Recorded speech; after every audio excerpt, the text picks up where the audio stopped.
Olá, você que nos faz companhia aqui do Imirante. Vamos conversar hoje com o deputado estadual César Pires, que é do PSD. Vamos conversar sobre o posicionamento do partido na Assembleia e também posicionamentos pessoais aqui do deputado. Obrigado, deputado, por nos atender aqui do Imirante. Obrigado também, Cavalão, pela oportunidade.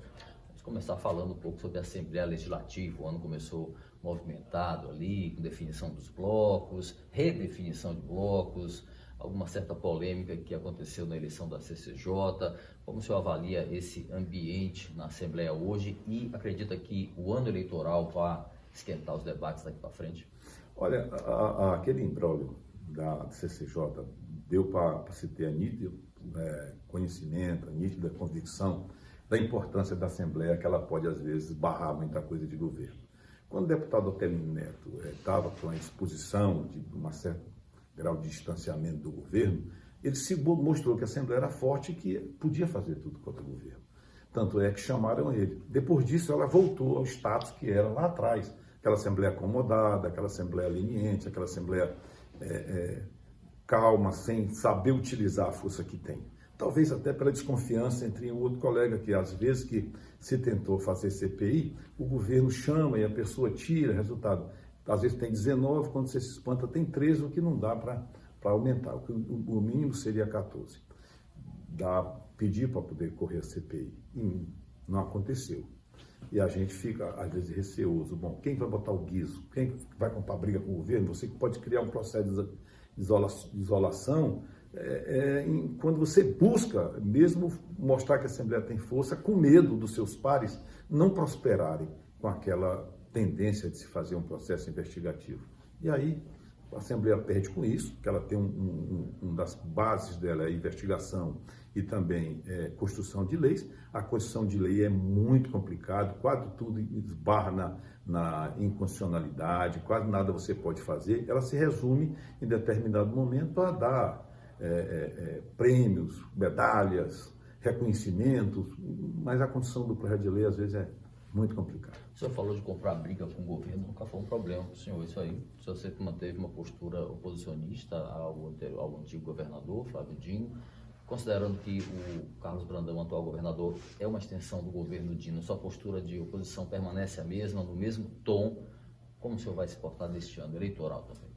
Permanece o mesmo, sou deputado de oposição. Só que eu tenho que ter responsabilidade da trégua. O governo começou agora, já seria, eu digo, uma incongruência minha, que luto pelo equilíbrio das ideias, o equilíbrio das forças e a responsabilidade já começar fazendo. Vamos deixar ele começar a situar, ainda está em construção do seu governo, das pessoas no local, ou tira um, bota outro, atende esse segmento político, atende aquele grupo político, o outro tira de outro. Bom, está em construção. Seria irresponsabilidade minha começar já a bater no governo. Eu não faz parte do meu cardápio moral, meu cardápio ético, fazer esse tipo de comportamento. Mas, ao longo do tempo, nós vamos começar a cobrar aquilo que ele já teve tempo para fazer e não fez. A janela partidária mexeu na configuração da Assembleia, dos blocos, partidos cresceram, outros diminuíram. O seu atual PSD agora tem 4 deputados. Como o senhor avalia essa nova geografia da Assembleia com a janela partidária, pós-janela partidária? Por exemplo, você foi feliz, né, nessa afirmativa. Nós não tínhamos nenhum deputado no PSD, hoje nós temos 4. Já eu diria para você, quase 10% do contingente, considerando os 42, em torno de 9%, para ser mais preciso. Mas, ainda assim, a gente não consegue ter um foco, uma unidade em relação à candidatura de governo, à candidatura de senador. Cada um ainda bole, né, com seus próprios pés. Por exemplo, tem pessoas do meu bloco político que não vota no senador, vai votar no BEL. Isso eu fui procurar fazer um processo de apuração e não vota, vai votar no BEL. Eu perguntei por que não é, porque a igreja pediu para a gente votar no BEL. Aí a gente tem que recuar, compreender, entender, foi a decisão da igreja e vai seguir assim, assado. Você vai dizer o quê? Brigar com a deidade? Você vai... Não, tem que respeitar. Então, esse ponto ainda não há unidade. Em relação ao governador nosso, há unidade. Todos apoiam o ex-prefeito Edivaldo Holanda Júnior. O PSD estava sentado à mesa com o senador Roberto Rocha quando anunciou numa coletiva o seu projeto de ir para a reeleição no Senado. Quer dizer que o partido então está com ele, apoia o projeto de reeleição do senador. O que levou o partido a esse caminho e qual o seu posicionamento pessoal sobre isso? Olha, eu não sei bem assim o que viu o deputado Adilásio Júnior. Mas ele socializou a ideia antes comigo, disse que para amadurecer a ideia, que ele queria lançar um senador, já era ideia nossa lá atrás, a gente não podia ficar sem candidato a senador, porque dava a entender que a gente era uma sucursal do Flávio, um tentáculo do Flávio incubado. Isso não tem dúvida que podia se imaginar isso. E aí essa assertiva do partido em fazer uma união com os partidos e lançar o Roberto. Resta agora ver como é que tanto o PSC do Aloysio com seu candidato Laércio vai se comportar, quanto o meu candidato a prefeito também vai ou não absorver a ideia de votar em Roberto. O silêncio de um e a declaração do outro, no caso o Laércio, de que não votem em Roberto, porque segundo ele, Roberto faz parte da composição do Flávio, já em rede social, como ele coloca aí, começa a gente a ter a necessidade de um processo de articulação muito forte. O Roberto tem que descer do patamar, ir na Assembleia, reunir com os deputados, reunir com a liderança, reunir com o candidato a governo, dos partidos envolvidos, para poder dizer para nós de como é que ele quer fazer o seu projeto político, envolvendo se ou se nós estamos dentro do projeto político dele e como estaremos dentro do projeto político dele. Eu sei que a desvalorização nesse campo estadual é grande, mas é preciso saber que nós é que somos tentáculozinhos. É como prefeito que vai ser candidato, sem levar em consideração os candidatos a vereadores. É muito difícil sobreviver, porque na medida que um prefeito passa, 10 vereadores vai dizer aquilo, no mesmo nível um deputado estadual. Eu fazendo uma análise bem curta, Cabral, vai ter mais de 400 candidatos a deputado estadual espalhados de Maranhão afora, porque agora não tem mais coligação. Sim. Então, cada partido poderá ter até 43. Se tem 11 partidos, é 440. Só aí. Se tem 15 partidos, dá 600. E não tem como você não botar. Ou você tem um contingente muito grande na sua nominata, ou você corre risco de não fazer nenhum. Aí a opção é sua. Ou muito, ou nada. Essa visão, talvez, equivocada do PSD, que o senhor mencionava ainda há pouco, se dá pela proximidade do pré-candidato do partido ao governo, Edivaldo Holanda Júnior, com o atual pré-candidato ao Senado, Flávio Dino. O senhor acredita que o Edivaldo ele siga essa direção que o partido tem tomado em relação ao Roberto ou não? Eu não sei, Cabral. Ele dizia há muito tempo que queria, né, não queria ter candidato a senador. Ele deve estar muito desconfortável nessa situação. Muito desconfortável. Mas reafirmo o que eu disse na televisão. Eu não tratei com o meu candidato depois da decisão do partido.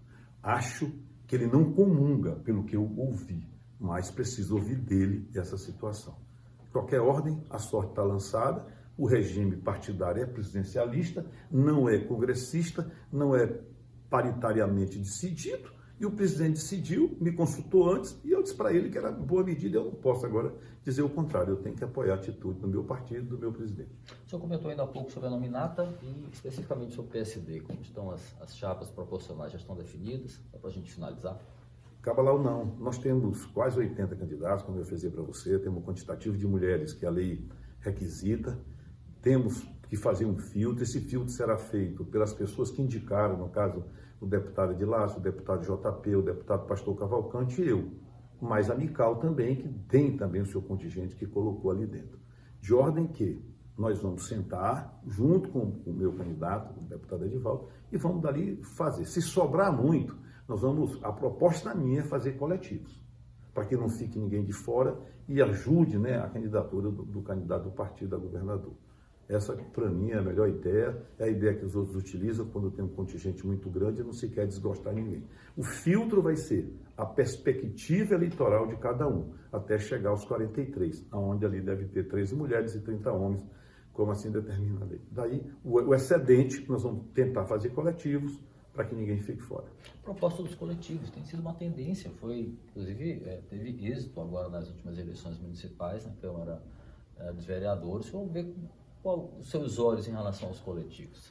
Olha, é necessário, porque é necessário ter os coletivos. O coletivo é uma junção, né, de nomes com o mesmo viés político, com a mesma filosofia de vida, com a mesma tendência eleitoral, se unem e depois dividem equitativamente o mandato, né? Ou seja, o sujeito vai ter o poder discricionário como o eleito de tomar determinadas atitudes, mas o gabinete deve ser socializado, as propostas de emenda devem ser socializadas para essa outra comunidade onde envolve as pessoas, mas esses são critérios que a gente sonha. Na prática, às vezes, essa coisa não acontece muito. Só vendo para a gente poder ver, a prática é a prática.